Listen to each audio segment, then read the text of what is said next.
Hello, and welcome to our podcast, 1 Timothy, Verse by Verse, brought to you by Telios. This captivating podcast will detail each verse of 1 Timothy, providing guidance on church leadership, sound doctrine, and godly living. It lays a foundation for ordaining elders and provides practical advice for church governance. Thanks for joining us on this exciting biblical journey.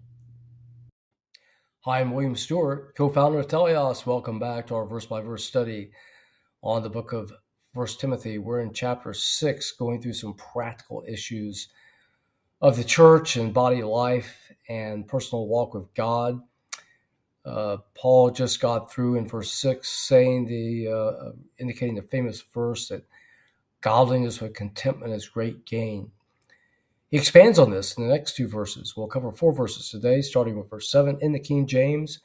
For we brought nothing into this world, and certain we will carry nothing out. So, again, he's not saying not to accumulate here on earth and have savings or purchase things, but basically to face the facts. Each of us will die unless the rapture comes first and we're taken directly to heaven, but either through the rapture or through personal death, we will carry nothing out of this world. So what the implication is, be content. Find your contentment in God, your hope in God, knowing that we have an eternal home through our faith in the death and resurrection of Jesus Christ, by which we gain eternal life. That's a heavenly mindset. And everything we have, as would be indicated in Philippians 3, is God's to use. We use this in faith to help ourselves, our family, and other Christians and other men. Verse 8, and having food and raiment, let us be content. So again, it's not saying not to have a boat or a car or coffee maker. It's basically be content with the basics. Learn to be content with the basics. If you have more, thank God and use these things in faith for your life and for others. But we are to be content where we are. Verse 9. And then he addresses the rich per se. He doesn't really define rich. He uses basically a general word for rich in the original Greek. Back then, there were people with huge amounts of money in the Roman Empire and who ruled in the equestrian class and the governing class, down to people that were farmers or even slaves. So huge discrepancies. We see this today as well. So what rich is, we have to define it in such a way perhaps, and I'm just guessing here, a level of money that could be used for personal power and aggrandizement. But again, the text doesn't specify. You'll have to consider this yourself. But they that are rich will fall into temptation and a snare, and the many foolish and hurtful lusts, which drown men in destruction and perdition. Otherwise, that money or the desire for that money leads men to sin. That's not a surprise.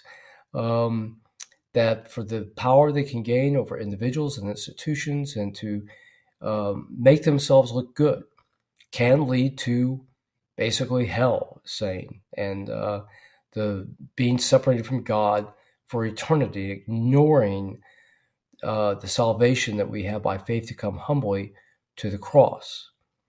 Verse 10, for the love of money is the root of all evil. Now, the text literally says in the original Greek, a root for of all the evil, in the plural of all the evils, is the love of money. So it's a root. I think there's other types of evil. There's sexual lust, the desire for power. So that this money is certainly a root for all evil, but I think it's not a good translation here. So recognizing that money can be a root of evil, which that people have coveted, which some have, while some have coveted after, they have erred from the faith and pierced themselves through with many sorrows. Otherwise, that love can help a person not be wise, not only in how they address people of the opposite sex, the type of business adventures they get into.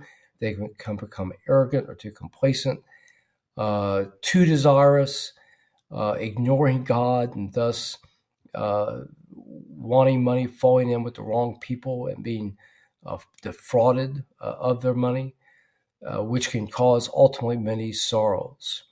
So he's not, again, saying to avoid being rich or even making money, but that money is not your hope.